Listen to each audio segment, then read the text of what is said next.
रुक जाओ, अभी के अभी रुक जाओ। अगर डिजिटल गोल्ड लेने का सोच रहे हो तो you might want to watch this.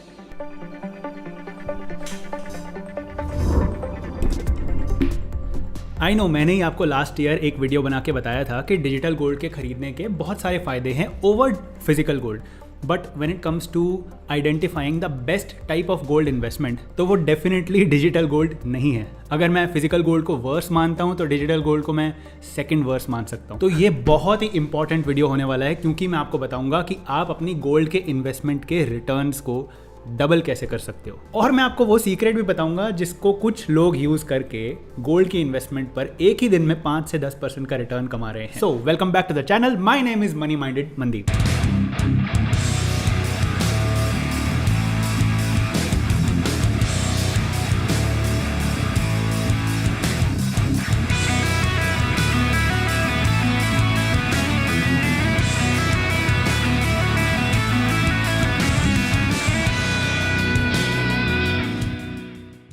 तो सबसे पहले तो आपको ये आइडेंटिफाई करना है कि आपका गोल्ड खरीदने का क्या रीज़न है। अगर आप उसको ज्वेलरी के लिए खरीदना चाहते हो तो फिर उसके इन्वेस्टमेंट रिटर्न्स को आपको थोड़ा इग्नोर करना पड़ेगा, क्योंकि वो बिल्कुल अच्छे नहीं दिखने वाले हैं। इसका मैं आपको प्रूफ भी दिखाऊंगा आगे। बट अगर आपको इन्वेस्टमेंट के लिए खरीदना है तो भी फिजिकल गोल्ड में एक ऑप्शन है जो बहुत कम लोग जानते हैं। ये बात बिल्कुल ट्रू है कि आप गोल्ड खरीदोगे तो उस पर आपको जीएसटी पे करना पड़ेगा। फिजिकल गोल्ड खरीदोगे तो मेकिंग चार्ज पे करना पड़ेगा। बट आप फिजिकल गोल्ड ही अगर प्योर 24 कैरेट गोल्ड खरीदोगे जो किसी भी फॉर्म में नहीं है, कोई गोल्ड कॉइन नहीं है, कोई भी ज्वेलरी का आइटम नहीं है, बस वो एक गोल्ड का पीस है, तो उस पर आपको मेकिंग चार्ज नहीं देना पड़ता है। इसके अलावा आप किसी दूसरी फॉर्म में फिजिकल गोल्ड खरीदते हो, तो लेट्स से आपने एक गोल्ड कॉइन खरीदा, तो एक गोल्ड कॉइन खरीदने पर आपको लगभग 7% के आसपास का मेकिंग चार्ज देना पड़ जाएगा। ये डेटा मैंने उठाया है तनिष्क की वेबसाइट से और ये आज की डेट पर वैलिड है। और अगर आप एक छोटा सा कोई झुमका भी खरीदते हो तो वो भी अगर मैं तनिष्क की वेबसाइट पर जाकर देखूं तो 89,000 के प्राइस पर मुझे ऑलमोस्ट 29% का एक्स्ट्रा मेकिंग चार्ज देना पड़ेगा उस झुमके को खरीदने के लिए। और इन दोनों कॉस्ट के टोटल पे मुझे 3% का जीएसटी भी देना पड़ेगा, तब जाकर मैं 1,18,000 में वो झुमका खरीद कर ला सकता हूँ। तो इस वीडियो में मैं आपको ज्वेलरी का कैलकुलेशन नहीं समझाना चाहता, मैं सिर्फ इस बारे में बात करना चाहता हूँ कि अगर आपको इन्वेस्टमेंट के लिए गोल्ड लेना है तो क्या बेस्ट तरीका है और आप कैसे अपने रिटर्न्स को डबल करोगे इसी वीडियो को देखकर। सो डिजिटल गोल्ड, इसके फायदे भी हैं और इसके कुछ नुकसान भी हैं, और मेरे ओपिनियन में इसके नुकसान थोड़े से इसके फायदों से ज़्यादा हैं। तो पहले मैं आपको फायदे बता देता हूँ। अगर आप डिजिटल गोल्ड को खरीदते हो तो कंपनी उतने रुपए का डिजिटल गोल्ड अपने सेफ में आपके लिए स्टोर कर लेती है। दैट मीन्स कि आपको थेफ्ट का कोई प्रॉब्लम नहीं आएगा, आपको सिक्योरिटी रिलेटेड कोई भी कंसर्न नहीं होगा। दूसरा इसका फायदा रहेगा, अगर आप इसको खरीद रहे हो तो आपको मेकिंग चार्ज नहीं देना पड़ेगा। तो इस वजह से डिजिटल गोल्ड को खरीदने की जो कॉस्ट होती है वो कम हो जाती है। बट इसमें आपको जस्ट लाइक फिजिकल गोल्ड 3% का जीएसटी आपके बाइंग प्राइस पे देना ही पड़ेगा। इसकी आप फिजिकल डिलीवरी भी मंगवा सकते हो, बट उसमें फिर आपको थोड़े से एक्स्ट्रा चार्जेस बेयर करने पड़ेंगे एंड आपको मेकिंग चार्ज भी बेयर करना पड़ सकता है। इसकी एक और अच्छी बात यह है कि आप 1 रुपये 2 रुपये का भी डिजिटल गोल्ड खरीद सकते हो, तो इसमें कोई भी मिनिमम इन्वेस्टमेंट की रिक्वायरमेंट नहीं है। अब इसके नुकसान सुनो आप। लेट्स से मैं मेरी म्यूचुअल फंड ऐप को यूज़ करके डिजिटल गोल्ड खरीद रहा हूँ। बाय द वे आप कोई सी भी ऐप यूज़ करके डिजिटल गोल्ड खरीद सकते हैं। It's not the app that sells the gold. India में टोटल 3 ही कंपनी है, MMTC, safe gold and Augmont. MMTC सरकारी है, बाकी 2 प्राइवेट है। अगर आप किसी भी ऐप को यूज़ करके डिजिटल गोल्ड खरीदते हो, दैट मीन्स इन 3 में से कोई एक कंपनी ही आपको वो गोल्ड बेच रही है। तो मैं अपनी कुवेरा ऐप से 100 रुपीज़ का गोल्ड खरीदता हूँ। तो आप यहाँ देख सकते हो, इसके टॉप लेफ्ट कॉर्नर में मुझे अभी जो लाइव गोल्ड का प्राइस चल रहा है वो दिखाई देगा। टॉप राइट कॉर्नर में कंपनी का नाम दिखाई देगा, जो मेरे केस में ऑगमाउंट है, और बीच में मैंने 100 रुपीज़ टाइप कर दिया। अब मैं प्रोसीड करता हूँ तो ट्रांजैक्शंस वाले पेज पे मुझे 100 की बजाय 103 रुपीज़ दिख रहा है। और ये आप ऑलरेडी समझ चुके हो कि 100 रुपये का अगर मैं गोल्ड खरीदूंगा तो 3% मुझे जीएसटी पे करना पड़ेगा।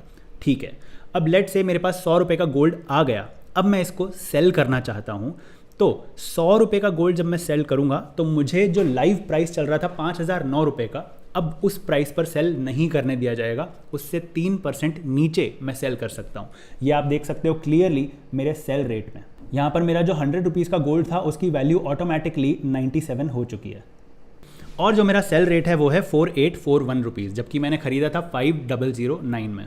अब ये डिफरेंस क्यों आ रहा है 3% का, इसको बोलते हैं स्प्रेड, और इस स्प्रेड में मल्टीपल कॉस्ट एसोसिएटेड होती हैं। फॉर एग्जांपल स्टोरेज का कॉस्ट, इंश्योरेंस का कॉस्ट, क्योंकि हमारे बिहाफ पे उस कंपनी ने गोल्ड को स्टोर किया था तो स्टोरेज इंश्योरेंस कॉस्ट वो कंपनी आपसे मांगेगी। उसके साथ साथ ये भी हो सकता है कि कंपनी अपना प्रॉफिट मार्जिन भी इसमें से आपसे चार्ज कर ले। तो आपने मेकिंग चार्ज तो जरूर बचा लिया फिजिकल गोल्ड ना लेकर और डिजिटल गोल्ड लेकर, बट जब आप इसको बेचोगे तो आप 3% का स्प्रेड आराम से बेयर करोगे। और ये 3% का स्प्रेड कोई फ्लैट नहीं है, ये 3 से 6% के बीच में वेरी आराम से हो सकता है। ये तो इसके कॉन्स हो गए, इसके कुछ चैलेंजेस भी हैं। मैं हेडिंग चेंज कर रहा हूँ, कॉन्स एंड चैलेंजेस। चैलेंजेस में पहला चैलेंज है नो इनडेफिनिट होल्डिंग, मतलब आप अपनी ऐप में इस डिजिटल गोल्ड को हमेशा के लिए होल्ड नहीं कर सकते। एक पॉइंट ऑफ टाइम के बाद आपको अर्ज किया जाएगा कि या तो आप इसको सेल करो या फिर इसकी फिजिकल डिलीवरी मंगवा लो। अगर आप फिजिकल डिलीवरी मंगवाओगे तो आपको मेकिंग चार्ज देना पड़ सकता है, या फिर अगर आप दूसरा ऑप्शन चूज करते हो सेल करने का तो ज़बरदस्ती आपको आपके कैपिटल गेन पर टैक्स देना पड़ेगा, जबकि आप तो इसको सिर्फ होल्ड करना चाह रहे थे। तो इट इज़ लाइक चाकू खरबूजे पे गिर रहा है या खरबूजा चाकू पर गिर रहा है, कटता तो खरबूजा ही है। और एक और चैलेंज या सॉर्ट ऑफ कंसर्न ये है कि ये जो 3 कंपनीज हैं, MMTC, safe gold and Augmont, all 3 companies are unregulated. SEBI, RBI या कोई भी बॉडी इन पर किसी भी तरह का वॉच नहीं रखता है। तो मैं ये नहीं बोल रहा हूँ कि ये कंपनीज फ्रॉड है, these are all very good companies fulfilling all the compliances. मैं बस आपको ये बोल रहा हूँ कि प्रलय जब आती है तो बताकर नहीं आती है। तो ऐसा हो सकता है, एग्जाम्पल के लिए एक कंपनी एक्स है, उसके पास 100 kg का गोल्ड पड़ा है, बट उसके पास ऑनलाइन आज की डेट में डिजिटल गोल्ड के जो ऑर्डर्स आ चुके हैं वो 200 kg के आ चुके हैं। तो वो कंपनी हो सकता है पूरे 200 kg का ऑर्डर फुलफिल कर दे। तो आपको आपकी ऐप में देखकर ये लग सकता है कि आपके पास गोल्ड है, बट ऐसा जरूरी नहीं है कि उसके पीछे कंपनी ने ईमानदारी से उतना गोल्ड साइड में रखा है या नहीं रखा है। अगेन आई एम सेइंग कि ये 3 कंपनी बहुत ही रेप्यूटेड कंपनी है, मैं इन पर कोई भी ब्लेम नहीं कर रहा हूँ। मैं बस ये बता रहा हूँ कि अगर ये इंडस्ट्री अनरेगुलेटेड है तो इसके इम्प्लीकेशंस हो सकते हैं। तो अगर डिजिटल गोल्ड बेस्ट तरीका नहीं है गोल्ड में इन्वेस्टमेंट करने का, तो क्या है?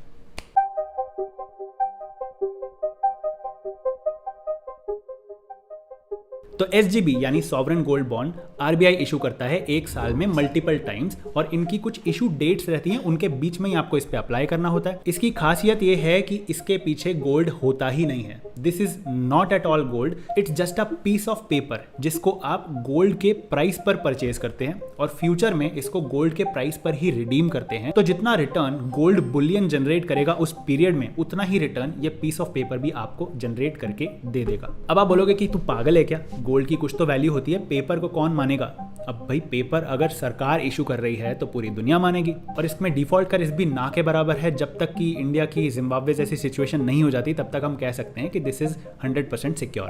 तो क्या चीज इसको खास बनाती है? सबसे पहले मैं इसके आपको चार्जेस बताता हूँ। इसके कोई चार्जेस नहीं है, आपको इस पे 3% का GST जो आपको बाकी सारे गोल्ड के इन्वेस्टमेंट्स में पे करना पड़ेगा। वेल नॉट सारे, इसके बाद एक और ऑप्शन है वो बताऊंगा, बट लेट से आपको फिजिकल और डिजिटल गोल्ड में जब 3% का GST पे करना पड़ रहा है वो आपको SGB में नहीं पे करना पड़ेगा। और फिर अगर गोल्ड है ही नहीं तो काय का मेकिंग चार्ज और काय का स्टोरेज एंड इंश्योरेंस का कॉस्ट, यानी यहाँ पर किसी भी तरह का कोई चार्ज नहीं है। आप प्योर गोल्ड प्राइस पर अपना इन्वेस्टमेंट करोगे। उल्टा आपको एनकरेज किया जाता है कि अगर आप SGB पर ऑनलाइन अप्लाई करोगे तो 50 रुपये पर ग्राम के हिसाब से आपको डिस्काउंट और मिल जाएगा।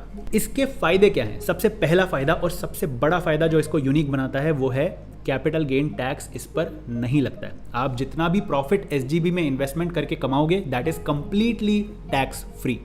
इसका दूसरा बहुत अच्छा फायदा है कि RBI आपको ये बॉन्ड होल्ड करने के लिए 2.5% पर एनम की रेट से इंटरेस्ट भी पे करता है, यानी आपसे चार्जेस की फॉर्म में कुछ लिया नहीं जा रहा। डिस्काउंट में आप इसको खरीद सकते हो, इसके प्रॉफिट पे आपको 0 टैक्स पे करना है, और इसको रखने के लिए आपको एक्स्ट्रा 2.5% का इंटरेस्ट भी मिल रहा है। अब इंटरेस्ट के बारे में आपको कुछ बात जाननी बहुत जरूरी है। ये सिंपल इंटरेस्ट है, यानी जितना प्राइस आप इसमें इन्वेस्ट करोगे उतने ही अमाउंट पर आपको एक फिक्स्ड इंटरेस्ट का अमाउंट हर साल मिलता जाएगा, और ये मिलेगा भी आपको साल में 2 बार। तो हर 6 महीने में आपको 1.25% की रेट से इंटरेस्ट मिलता जाएगा, एंड ये इंटरेस्ट इनकम टैक्स फ्री नहीं होगी। इसमें भी बुरा मानने की कोई बात नहीं है, वैसे तो आपको मिलना ही नहीं चाहिए था भाई, गोल्ड की इन्वेस्टमेंट में और कोई तो दे नहीं रहा है आपको 2.5% इंटरेस्ट, तो जहां मिल रहा है उसमें टैक्स पे करने में कोई दिक्कत नहीं आनी चाहिए। अब बात करते हैं इसके मिनिमम इन्वेस्टमेंट की। तो यहां पर आपको मिनिमम 1 ग्राम ऑफ गोल्ड के बराबर एक SGB मिलेगा, उतना आपको इन्वेस्टमेंट करना पड़ेगा। और इसमें इन्वेस्टमेंट करने के बाद ये बॉन्ड आपको 8 साल के लिए होल्ड करना है। 8 साल के बाद आरबीआई से ही इसको आपको रिडीम करवाना है एंड जो भी प्रॉफिट होगा वो टैक्स फ्री होगा। बट व्हाट इफ आपको 8 साल वेट नहीं करना, तो उस केस में आरबीआई आपको ऑप्शन देगा 5 साल के बाद अर्ली रिडेम्पशन करवाने का। आप चाहो तो उसमें अप्लाई करके अपना बॉन्ड रिडीम करवा सकते हो और उस केस में भी जो प्रॉफिट होगा वो टैक्स फ्री होगा, टैक्सेबल नहीं होगा। काफी लोगों ने पुराने वीडियो पे ये क्वेश्चन बहुत बार पूछा था, तो अभी मैं क्लियर कर रहा हूं। अगर आप अपना बॉन्ड आरबीआई से रिडीम करवाएंगे तो आपको कोई टैक्स नहीं देना है, फिर चाहे 5 साल बाद करवा रहे हो या 8 साल बाद करवा रहे हो। एंड एक बार आपने 5 साल क्रॉस कर लिए होल्डिंग के, तो अर्ली रिडेम्पशन आप एक बार नहीं मल्टीपल टाइम्स में करवा सकते हो। हर 6 मंथ्स में आपको ऑप्शन दिया जाएगा। अब व्हाट इफ अगर आपको 5 साल भी वेट नहीं करना, उस केस में क्या होगा? तो आरबीआई ये कहता है कि भैया आप इसको पेपर फॉर्म में रिसीव मत करो। आप एक काम करो, जब इसका एप्लीकेशन फॉर्म भरोगे तो उसमें डीपीआईडी लिखने का एक ऑप्शन मिलेगा। आपका जो भी स्टॉक ब्रोकर है उसका डीपीआईडी वहाँ से उठाओ 16 डिजिट्स का, वो आप एप्लीकेशन फॉर्म में डाल दो, तो आपका जो एसजीबी है वो आपके डीमैट अकाउंट में होल्डिंग्स में दिखने लग जाएगा। इसका क्या फ़ायदा हुआ? जैसे शेयर्स को आप एनएसई या बीएसई पे खरीद या बेच सकते हो बड़ी आसानी से, वैसे ही आप एसजीबी को भी डीमैट अकाउंट के जरिए स्टॉक एक्सचेंज पर बेच पाओगे। इसमें कैच क्या है? जिस तरह शेयर का प्राइस ऊपर नीचे हो सकता है उसकी डिमांड या सप्लाई से, उसी तरह आपके एसजीबी का प्राइस भी डिमांड या सप्लाई पे ही डिपेंड करेगा। असली गोल्ड प्राइसेस पर आप उसको शायद ही कभी बेच पाओगे। तो ऐसा हो सकता है कि आप थोड़ा लॉस में या थोड़ा प्रीमियम कमा जाओ, किस्मत अच्छी हुई तो। वैसे किस्मत से ज़्यादा इसमें बहुत बड़ी ट्रिक इन्वॉल्व है जो मुझे भी रिसेंटली पता चली है, वो मैं आपको अभी बताने वाला हूँ। काफ़ी लोग इस ट्रिक को यूज़ करके 10% एक्स्ट्रा में अपना एसजीबी बेच पा रहे हैं। और अगर आप स्टॉक एक्सचेंज पर अपने एसजीबी को बेचते हो तो सिर्फ एक वो इकलौता केस है जिसमें आपको अपने कैपिटल गेन पर टैक्स देना पड़ेगा according to long term capital gain या फिर short term capital gain. But what if वो इंसान जिसने आपसे वो एसजीबी स्टॉक एक्सचेंज पर खरीदा है, उसका क्या होगा? सेम रूल अप्लाई होगा। अगर वो भी मैच्योरिटी तक इसको होल्ड करता है और सीधा आरबीआई से उसको रिडीम करवाता है तो उसको कोई टैक्स पे नहीं करना पड़ेगा। बट अगर स्टॉक एक्सचेंज पर उसने भी आगे किसी को बेच दिया तो फिर उस इंसान को टैक्स देना पड़ेगा। तो रूल साफ साफ ये कहता है जब तक आपका पैसा आरबीआई से आपको वापस मिल रहा है मैच्योरिटी पर, तब तक आपको टैक्स नहीं देना। तो सबसे पहले मैं आपको इसका ओरिजिनल तरीका बता देता हूँ, इसको खरीदना कैसे है। आरबीआई डेट्स अनाउंस करता है। डेट्स किस लिंक पे अनाउंस करता है वो लिंक मैं डिस्क्रिप्शन में अपडेट कर दूंगा। उस लिंक पे जाके आप चेक कर सकते हो कि नेक्स्ट कौन सी डेट्स पर एसजीबी इशू होगा। तो इसका सब्सक्रिप्शन विंडो यूजुअली 3-4 दिन तक ओपन रहता है। आप उन डेट्स में अप्लाई कर सकते हो और उसके 1 हफ्ते बाद यूजुअली ये आपके डीमैट अकाउंट में दिखने लगेगा। तो एक इशू तो इसका अगले 2-3 दिनों में ही खुलने वाला है, फिर दूसरा इशू इसका नेक्स्ट मंथ खुलेगा, उसके नेक्स्ट मंथ भी एक और इशू खुलेगा। तो भागने की, जल्दबाजी करने की कोई ज़रूरत नहीं है, आराम से एक बार प्रोसेस समझ लो। तो प्री रिक्विजिट ये है कि आपके पास एक डीमैट अकाउंट होना चाहिए। उसके बाद भले ही आप स्टॉक ब्रोकर के थ्रू अप्लाई करो या फिर आप ऑनलाइन नेट बैंकिंग से अप्लाई करो, प्रोसेस दोनों में सेम है और दोनों ही केसेस में 50% पर ग्राम के हिसाब से आपको डिस्काउंट मिल जाएगा। बट कुछ बैंक्स मनमानी कर रहे हैं, ऐसा मुझे किसी ने बताया, नाम नहीं बताऊंगा आपको। बैंक्स अपने एप्लीकेशन फॉर्म में डीपीआईडी का ऑप्शन आपको प्रोवाइड नहीं कर रहे हैं। सिर्फ एक पर्टिकुलर बैंक के बारे में बता रहा हूं मैं ऐसा, और वो आपको फोर्स कर रहे हैं कि अगर आपको डीमैट अकाउंट में इसको रिसीव करना है तो डीमैट अकाउंट भी उन्हीं बैंक का होना चाहिए। मुझे लगता है ऐसा नहीं होना चाहिए। और ये सब झंझट में आपको नहीं पड़ना है, तो आपको बस एक ज़ीरोधा का डीमैट अकाउंट खुलवाना है। लिंक मैं डिस्क्रिप्शन में दे रहा हूँ। 24 to 48 आवर्स में खुल जाएगा, तो आप एसजीबी के लिए आराम से अप्लाई कर सकते हो, कोई प्रॉब्लम नहीं आएगी। और एक बार आपने अकाउंट खुलवा लिया तो आपको जाना है zerodha.com/gold पे। वहां पर आपको एक एसजीबी का प्राइस दिखेगा जो कि 1 ग्राम ऑफ गोल्ड के बराबर होगा, माइनस 50 रुपीज़ का डिस्काउंट उसमें अप्लाइड होगा। तो आपको बस नंबर ऑफ ग्राम्स एंटर करना है। अगर आप 3 एंटर करोगे तो आपको 3 एसजीबी के यूनिट्स अलॉट हो जाएंगे और वो 3 ग्राम गोल्ड के बराबर होंगे। आपको एक बात का खास ध्यान रखना है कि जो सब्सक्रिप्शन विंडो है उसके लास्ट डेट पे ये ऑर्डर प्लेस होगा और उस दिन आपके ज़ीरोधा अकाउंट में उतना बैलेंस ज़रूर होना चाहिए, नहीं तो आपका ऑर्डर कैंसिल हो जाएगा। अब ये तो था साधारण तरीका, जब आरबीआई इशू ओपन करेगा तो आप इसको सब्सक्राइब कर सकते हो। अब वो ट्रिक क्या है जिसको यूज़ करके लोग 10-10%, 5-5% एक्स्ट्रा में अपना एसजीबी बेच पा रहे हैं या फिर डिस्काउंट में 10% के डिस्काउंट में भी खरीद पा रहे हैं? That trick lies on stock exchange. मैंने आपको बताया कि आप इसको डीमैट अकाउंट में रिसीव कर सकते हो। तो मैं अपना डीमैट अकाउंट खोलता हूँ ज़ीरोधा का। उसमें मैंने एसजीबी फेब 2028 जिसका स्क्रिप्ट कोड है एसजीबी FEB28, यानी ये 2028 में मैच्योर होगा। इस वाले एसजीबी का मैंने कैंडलस्टिक चार्ट ओपन किया।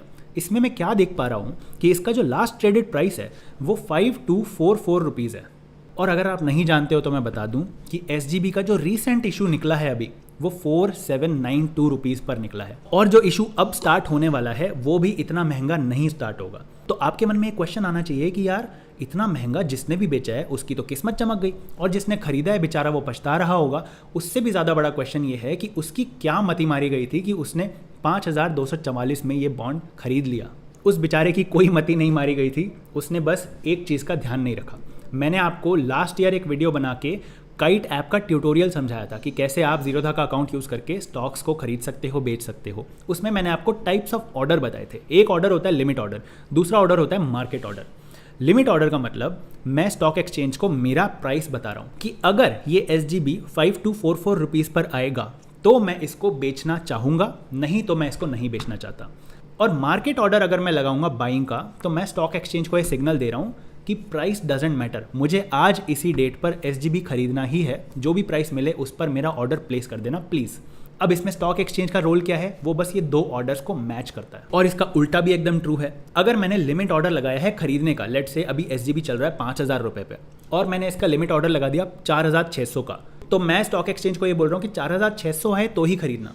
और कोई एक सेलर है जिसको इन ऑर्डर्स के बीच का डिफरेंस नहीं पता, उसने मार्केट ऑर्डर लगा रखा है सेल करने का, तो 5000 की वैल्यू का SGB भी मेरे ऑर्डर से मैच हो जाएगा और 4600 में मैं उसको खरीद लूंगा। उस इंसान को लॉस हो जाएगा भारी। अब आप बोलोगे कि ऐसा फिर बड़ी कंपनीज के शेयर्स में क्यों नहीं होता, क्योंकि वहां पर लिक्विडिटी बहुत ज़्यादा है। मैं बात कर रहा हूं ऐसे सिनेरियो की जहां पर 5 ही ऑर्डर्स प्लेस हो रहे हैं SGB के, या 10 ऑर्डर्स प्लेस हो रहे हैं।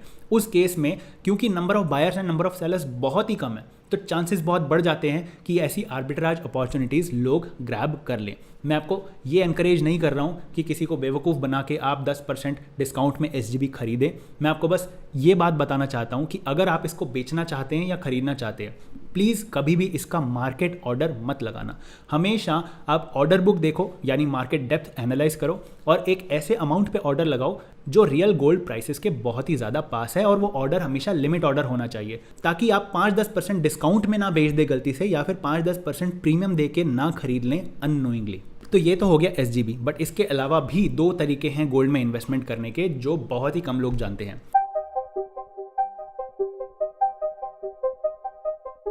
तो गोल्ड ETF क्या होता है? ये आप स्टॉक एक्सचेंज पर खरीद सकते हो, बेच सकते हो। यूजुअली इसका प्राइस 1 ग्राम ऑफ गोल्ड के बराबर होना चाहिए, बट क्योंकि ये फ्रैक्शन में भी अवेलेबल है तो इसमें आप छोटे से अमाउंट से भी स्टार्ट आराम से कर सकते हो। और गोल्ड ETF में भी जो पैसा इन्वेस्ट हो रहा है उस पैसे के against actual physical gold backed जरूर होता है, but it's not like digital gold, क्योंकि ETFs and mutual funds are regulated by SEBI.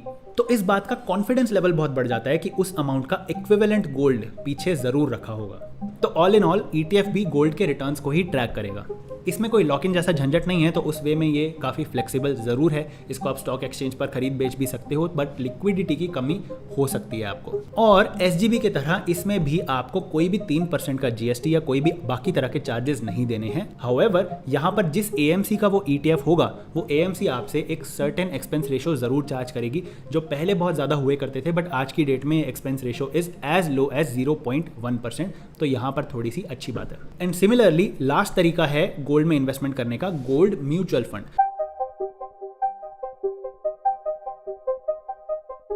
अब गोल्ड म्यूचुअल फंड आपका पैसा लेकर गोल्ड ETF में ही इन्वेस्ट करते हैं। तो प्रोडक्ट सेम है, इन्वेस्टमेंट करने के तरीके अलग है। एक के लिए आपको डीमैट अकाउंट चाहिए, दूसरे के लिए आपको म्यूचुअल फंड की ऐप चाहिए। बिना डीमैट अकाउंट के भी आप इन्वेस्टमेंट उसमें कर सकते हो। और क्योंकि वो म्यूचुअल फंड है तो उसमें आप SIP भी स्टार्ट कर सकते हो फॉर एज लो एज 100 रुपये।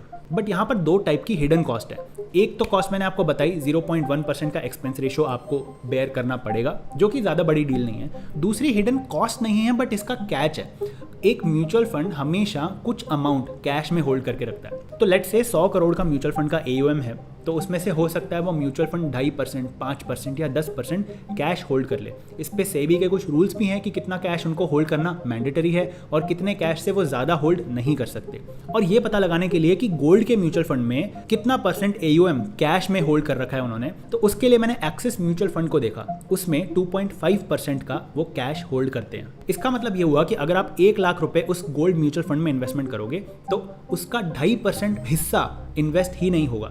अब ऐसा नहीं है कि इसमें मान लो आपने 1 लाख रुपए इन्वेस्ट करे तो आप ये अज्यूम कर लो कि इसमें से 97.5% पैसा ही इन्वेस्ट हो रहा है, क्योंकि it doesn't work that way. आपके जो फंड की NAV होती है वो अकॉर्डिंगली थोड़ी सी कम हो जाती है। तो आप NAV पर ही उस म्यूचुअल फंड में इन्वेस्ट करोगे और फ्यूचर NAV पर उसको रिडीम करोगे।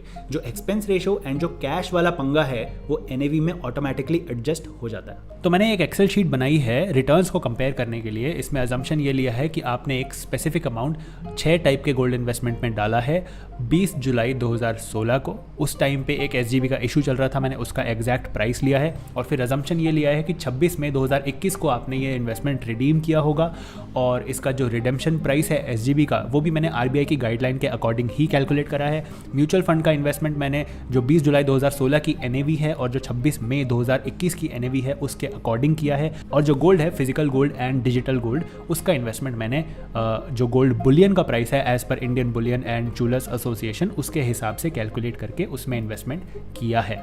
तो मैंने एक्सेल शीट बनाई है जिसपे मैंने अलग अलग टाइप के गोल्ड इन्वेस्टमेंट्स के रिटर्न्स कैलकुलेट करे हैं pre tax and post tax. और आप क्लियरली देख सकते हो कि SGB के केस में आपका जो IRR बनेगा वो 11.6% बनेगा और गोल्ड ईयरिंग के केस में आपका IRR 2.8% बनेगा, म्यूचुअल फंड के केस में 8.9% बनेगा। इसका पोस्ट टैक्स IRR और भी ज़्यादा डरावना है। SGB तो लीड कर ही रहा है 11.6% से, बट आपका जो ईयरिंग वाला गोल्ड का इन्वेस्टमेंट है वो 1.7% पे है, आपका डिजिटल गोल्ड 7.1% है, आपका म्यूचुअल फंड 7.8% है और असली गोल्ड के returns during the same period 2016 to 2021 रहे थे 9.7%। तो अगर गोल्ड अकेला 9.7% से ग्रो हो रहा है बुलियन की फॉर्म में तो उससे भी ज़्यादा रिटर्न आपको SGB कमा कर दे रहा है। इस एक्सेल को मैंने कैसे बनाया, इसका पूरा प्रोसेस अगर आपको जानना है तो एक अनलिस्टेड वीडियो का लिंक मैं आपको नीचे दे दूंगा।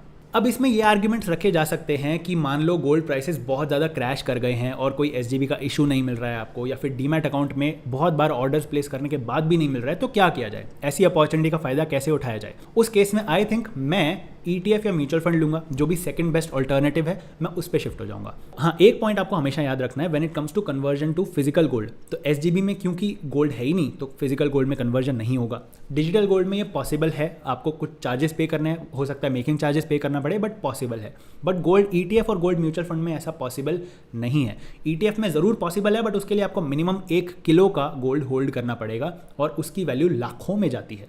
और उसके बाद भी उसका प्रोसेस मुझे तो एक बार पढ़ने में समझ भी नहीं आया। अगर वो एक्सट्रीम केस है तो आई एम श्योर आप पता लगा ही लोगे, बट अगर आपके पास कुछ हज़ारों में या कुछ लाखों में भी ETF का होल्डिंग है तो उसका फिजिकल गोल्ड में आप कन्वर्जन नहीं करवा सकते। तो उसका क्या सॉल्यूशन है, आपको पहले उसको बेचना पड़ेगा, उसके बाद जो पैसा आएगा उसमें से टैक्स देना पड़ेगा, उसके बाद जो पैसा बचेगा आप उसका फिजिकल गोल्ड खरीद पाओगे। तो आप जब भी ETF या म्यूचुअल फंड में इन्वेस्टमेंट करो तो ये पॉइंट का ध्यान हमेशा रखना कि इसको सिर्फ इन्वेस्टमेंट पॉइंट ऑफ व्यू से देखो। अगर फ्यूचर में फिजिकल गोल्ड की रिक्वायरमेंट पड़ने ही वाली है तो may be this is not the right thing, क्योंकि आपको पहले बेचते ही टैक्स लाइबिलिटी आप पे क्रिएट हो जाएगी अगर आप टैक्सेबल लिमिट में आते हैं तो दैट्स इट। आई होप आपको ये वीडियो पसंद आया होगा। मैं मिलता हूँ आपसे एक और नए वीडियो में, तब तक के लिए आप चैनल को सब्सक्राइब कर सकते हैं, बेल आइकन दबा सकते हैं, हमें इंस्टाग्राम पे भी फॉलो कर सकते हैं। मूड हो तो बाय बाय।